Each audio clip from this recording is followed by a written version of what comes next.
Deputy Area Commander John Wilson admitted that it was bad firefighting practice not to have looked for a safe way to get below the King's Cross fire.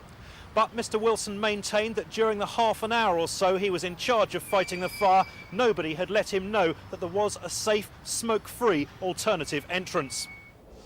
That was the Midland City exit, a tunnel which led from the King's Cross mainline station to the platforms below, bypassing the fire. Under cross-examination from Roger Henderson QC, Mr Wilson acknowledged that the tunnel could have given safe entrance for firefighters and enabled him to find out about casualties below ground.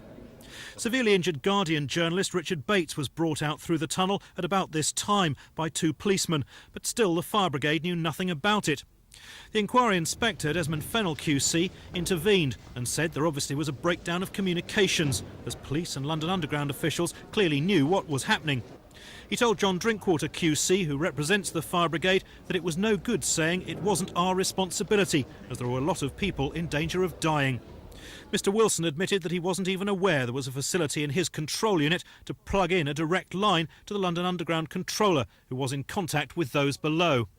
Mr Wilson told the inquiry yesterday that had he known of the safe alternative entrance, he'd have put that information to the back of his mind. Yet today he backtracked somewhat on that statement, saying that had he known of the alternative entrance and had he had men available, he should have acted on that information immediately. Yet he maintained that looking back, he wouldn't have done anything differently, although he did admit that many lessons had now been learned. This is Marcus Powell for Thames News.